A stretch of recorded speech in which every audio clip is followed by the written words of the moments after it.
जो चर्चा गीता में आ रही हैं वो चर्चाएं गूढ़ हैं, गहन हैं,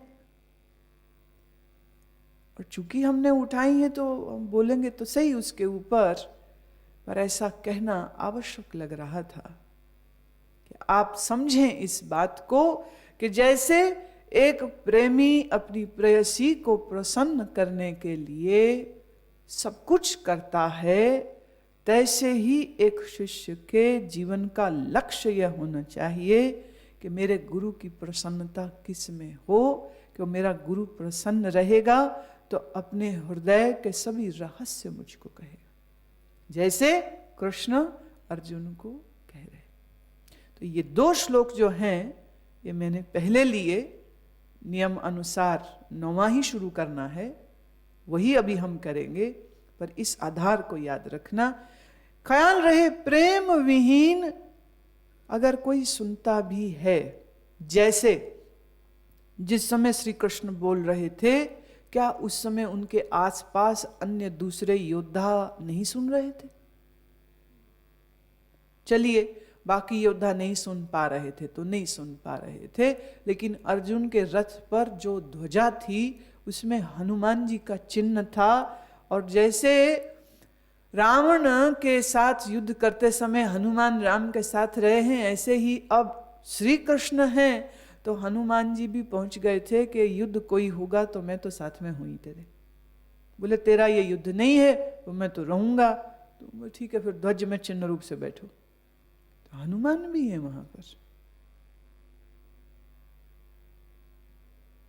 योद्धा भी हैं दूसरे, पर वार्तालाप फिर भी अर्जुन और कृष्ण के मध्य में हो रहा है।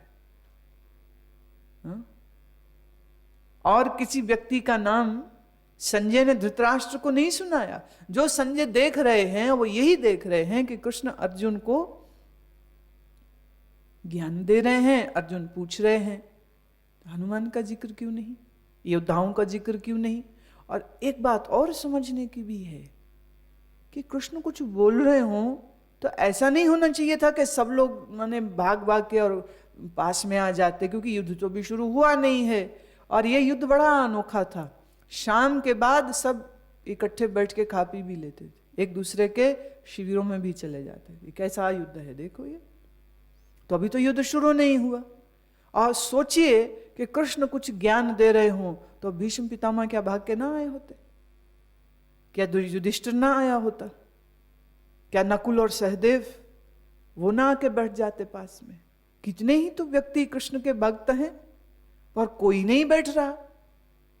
अब इसमें एक रहस्य की बात और भी है कि ये सारा वार्तालाप वाणी और शब्दों के द्वारा नहीं हुआ है, ये सारा वार्तालाप शायद किसी मन के तल पर जाकर हो रहा है।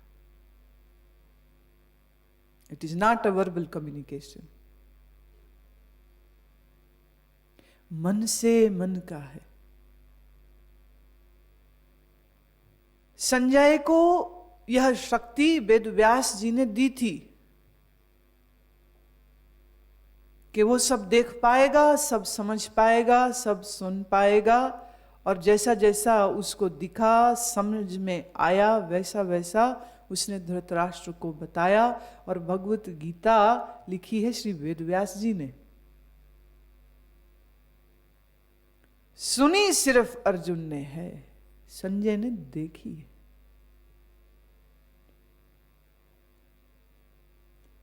अब ख्याल करना, शब्द तो सब सुन सकते हैं, पर जो बात हम हमारे मन से कहो तुम्हारे मन तक कहें तो तुम्हारा ही मन समझ पाएगा, दूसरे का नहीं समझ पाएगा।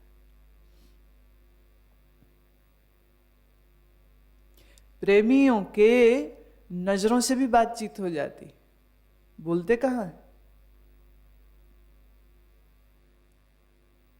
और यह बात संजय कह रहा है क्योंकि उसने जरूर ऐसा देखा होगा। जिस दृष्टि से कृष्ण अर्जुन को देखते होंगे, जिस दृष्टि से अर्जुन कृष्ण को देखता होगा, संजय को वो दिखा।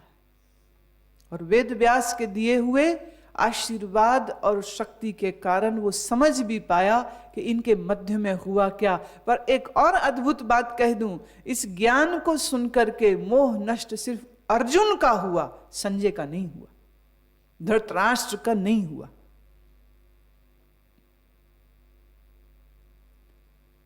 So I come to this conclusion, it is not the words which will remove your ignorance, it is going to be the love connection. ये प्रेम है जो इन शब्दों के अंदर छिपी हुई उस शक्ति को उजागर कर देता है और प्रेमी श्रोता के अंतःकरण को अंधकार से मुक्त कर देता है, शब्द नहीं करते। So how deeply one is in love with the Guru, that is going to be the parameter of whether you will attain something or not. Else you will just hear words as Sanjay and Dhritarashtra had heard the words.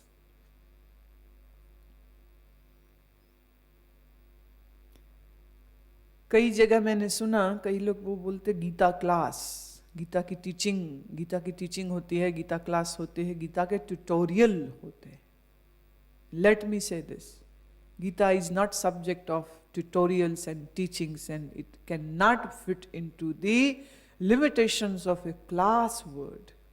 It is a loveful communion of Krishna and Arjuna. ये तो प्रेम का आदान प्रदान हो रहा है कृष्ण के हृदय से अर्जुन के हृदय तक और अर्जुन के हृदय से कृष्ण के हृदय तक। ये वार्तालाप नहीं हो रहा है, ये प्रश्न उत्तर की बैठक नहीं चल रही है जिसमें कोई कुछ पूछ रहा है और कोई कुछ बता रहा है। ये तो प्रेम का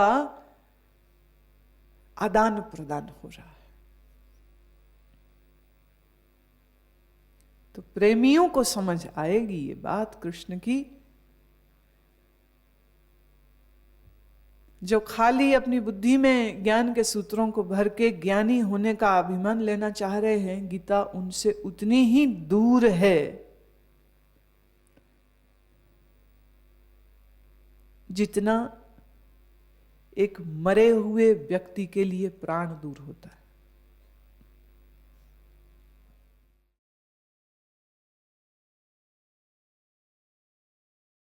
ओम श्री परमात्मने नमः। अथ नवमो अध्यायः। श्री भगवानुवाच इदं तु ते गुह्यतं प्रवक्ष्याम्यहं सूयवे ज्ञानं विज्ञानसहितं यज्ञात्वा मोक्षसे शुभात्।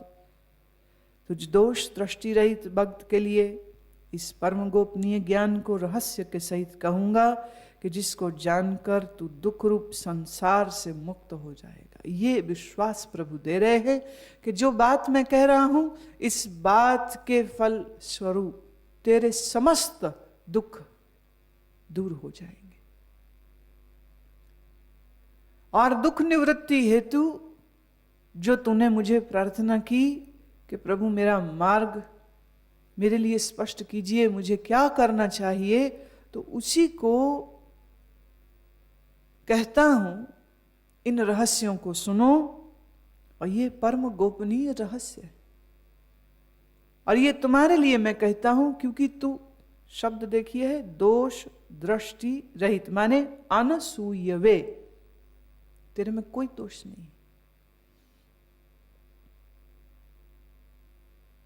युधिष्ठिर ने गलतियां की हैं, भले वो धर्मराज युधिष्ठिर कहलाता है पर गलतियां सारी की सारी युधिष्ठिर के, अर्जुन के द्वारा कोई नहीं। अर्जुन तो अपना धर्म पालन करता रहा।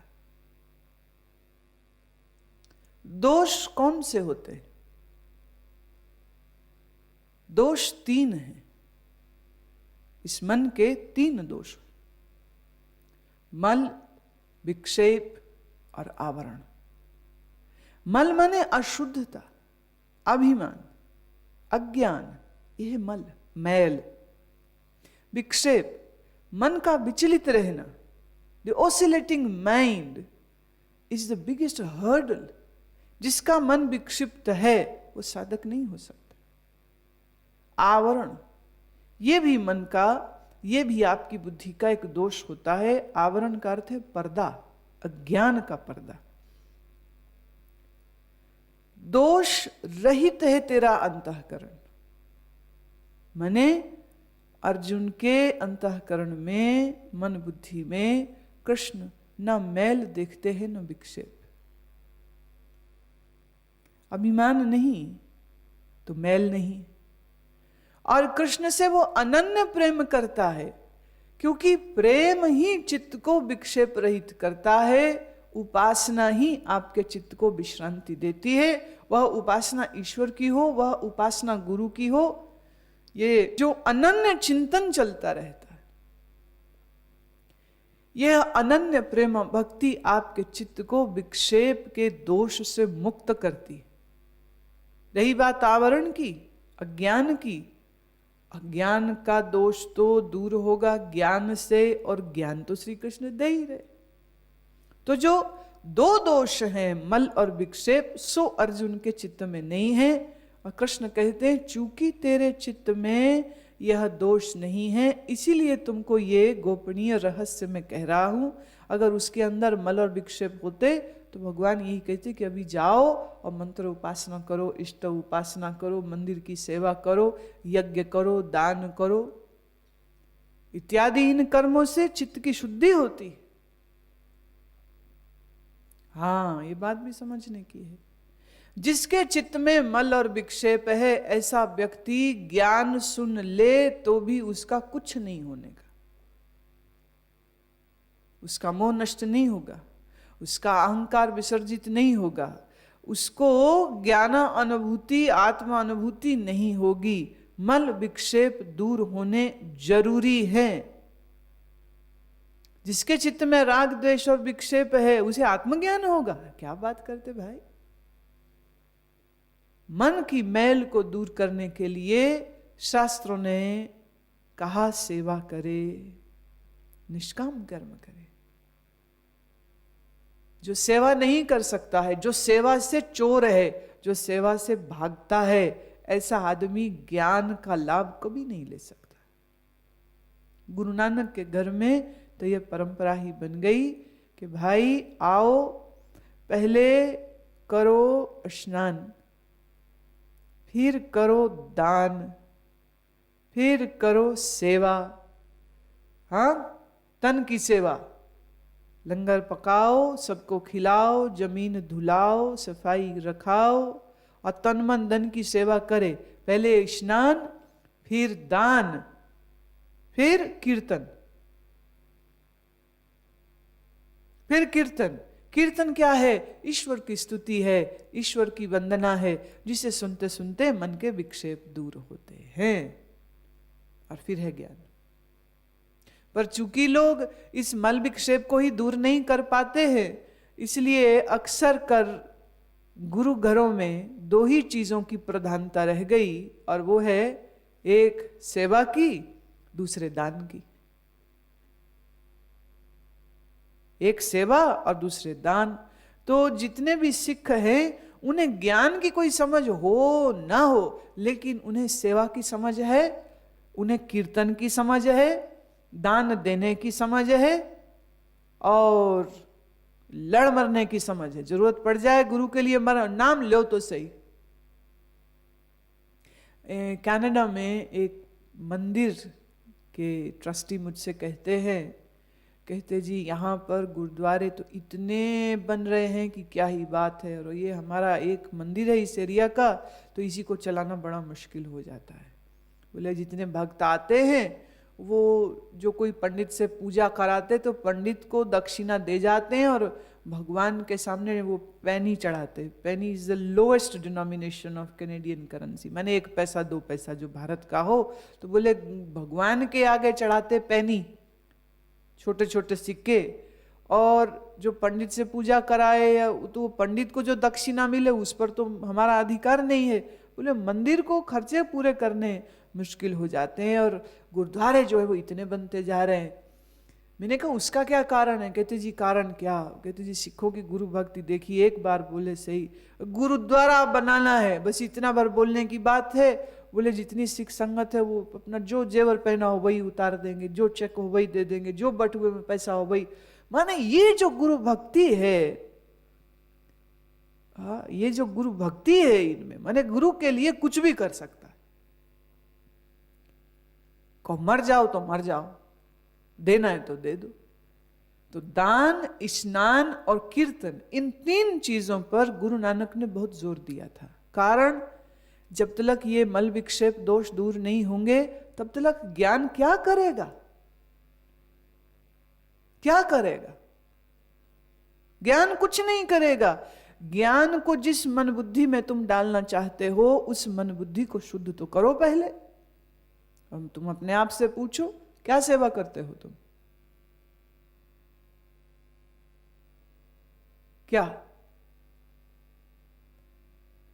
कैसे अपने मन के विक्षेप को दूर करते हो? क्या करते हो विक्षेप को दूर करने के लिए? क्या करते हो आप अंतःकरण की मैल को दूर करने के लिए?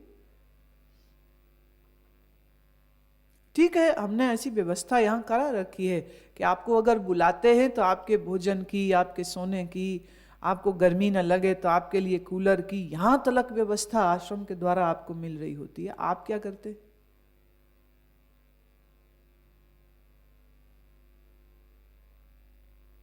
देखिए, ये चीजें प्राइमरी हैं पर बहुत इंपॉर्टेंट है।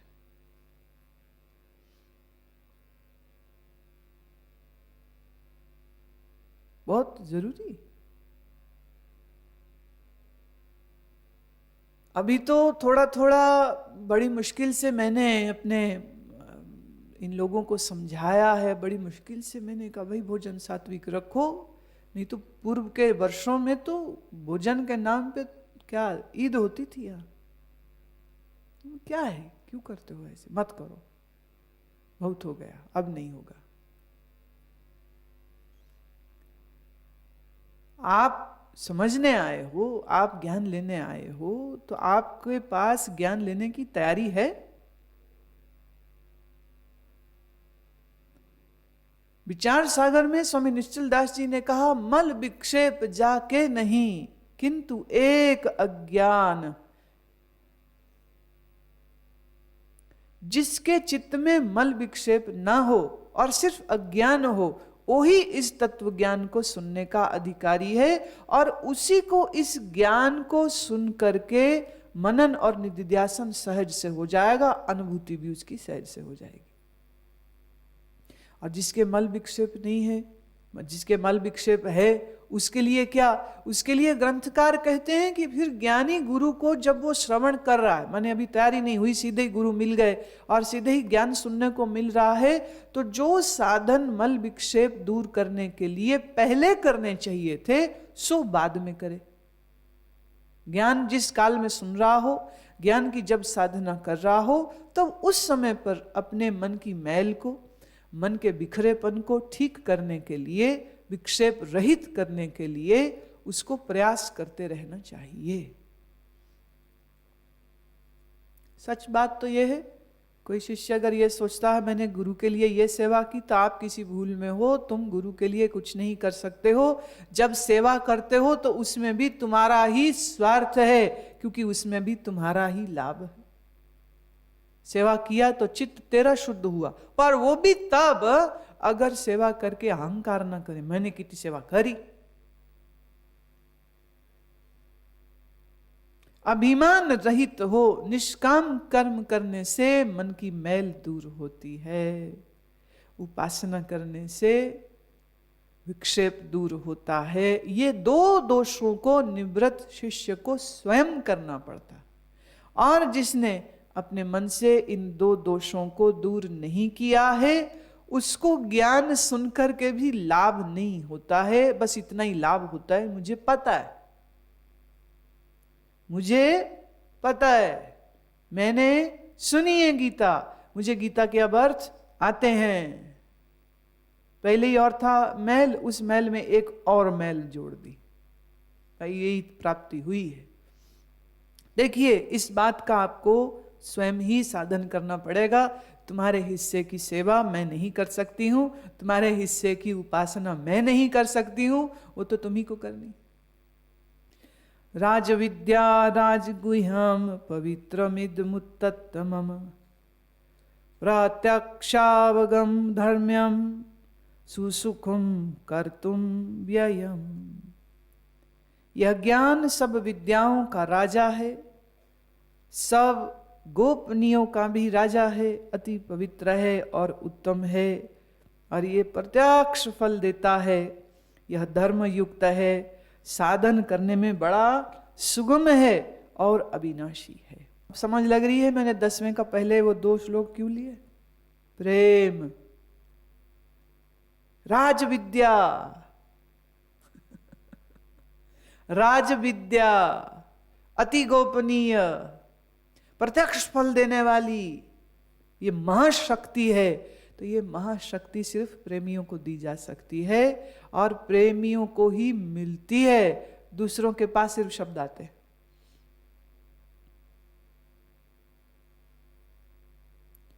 और ख्याल रहे, शब्दों से कार्य नहीं होता, उन शब्दों के अंदर छिपे हुए निहित अर्थ को समझने से काम तब होता है। एक छोटी सी कहानी कहती हूं। एक पिता ने अपने पुत्रों के लिए एक वसीयत की और कहा, बेटे जब कभी मेरा शरीर चला जाए, अभी तो मैं मुखिया हूं, और जब मेरा शरीर चला जाए तो ही इस वसीयत को पढ़ना और चिंता मत करना, तुम्हारे बाप ने तुम्हारे लिए बहुत कुछ कमा के रखा है। पिता का देहांत हुआ, पुत्रों ने अंतिम संस्कार इत्यादि से निपटकर आपस में बैठक हुई कि पिता ने कहा था तो जरा वसीयत पढ़े। वसीयत पढ़ी तो वसीयत में यह लिखा था कि एक कलश में 1 टन सोना, हीरे, जेवर इत्यादि धन है। तो घर का जो मंदिर है उसके गुंबद में मौजूद है और पूर्णमासी के दिन इसको लिया जाए। अब उन्हें इतना दिखा कि मंदिर के गुंबद में कलश है जिसमें धन है, और तो बात सत्य थी, उनका घर का मंदिर सबसे बड़ा था और उसका गुंबद भी सबसे बड़ा था। अब चक्कर ये हो गया, गुंबद तुड़वाओ, सारा गांव कहेगा कि बाप मरा और देखो कैसे नास्तिक बच्चे हैं कि मंदिर तुड़वा दिया। तो महीनों गुजर गए सोच विचार करते, क्या करें क्या करें क्या करें, गरीबी फाके हाल हो गए, क्या करें। तो मजबूरी में आकर के कि लोग क्या कहते हैं अब इसकी हम परवाह नहीं कर सकते, now we have to get the treasure. तो उन्होंने मिस्त्री बुलवाए, वो भी कर्जा उठा के, सोचा खुलते ही मिल जाएगा सब तो फिर दे देंगे। तो गुम्बद तोड़वाया, गुम्बद तोड़ा, कुछ भी ना निकला। कर्जा अलग से, पूरे गांव में जो बदनामी हुई सो अलग से। धर्म विरोधी, नास्तिक, क्या क्या वचन उनको कहे, सारे गांव ने उनसे नाता तोड़ दिया। बोले हम तुमसे कोई रिश्ता नहीं रखेंगे ऐसे धर्म विरोधी लोगों के साथ। बड़ी मुश्किल स्थिति में आ गए, फाके हो गए, भीख मांगने की नौबत आ गई। कहां सेठ, कहां भिखारी हो गए। कई वर्ष उन्होंने इस तरह गरीबी में भोगे। फिर एक दिन उनके पिता का एक मित्र आया और इनका हाल देख के वो तो हैरान, बोले क्या, ये कैसे, क्या किया तुमने उस धन का? बोले किस धन का? बोले क्या तुमने बाप की वसीयत नहीं पढ़ी? बोले उसी की तो सजा भुगत रहे। बोले क्या मतलब? बोले उसने लिखा था कि गुंबद में है, हमने गुंबद तोड़ लिया, सारा गांव हमसे नाराज हो गया, मिला कुछ भी नहीं, बदनामी अलग से, कोई काम नहीं देता, कोई रोजगार नहीं देता, और तो और कोई भीख नहीं हमको देता।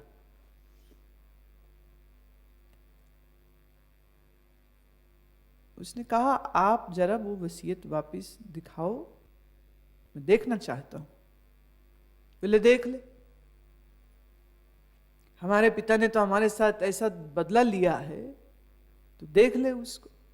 तो वो ढूंढी वसीयत उन्होंने, मित्र ने पढ़ी और पढ़ के कहा कि अरे धन तो है, पागल हो गए हो तुम, गुंबद तोड़ चुके हम, कहाँ है धन? बोले मूर्ख हो, तुमने यह नहीं पढ़ा, उसमें उसने लिखा है पूर्णमासी के दिन। तो पूर्णमासी क्यों लिखी उसने?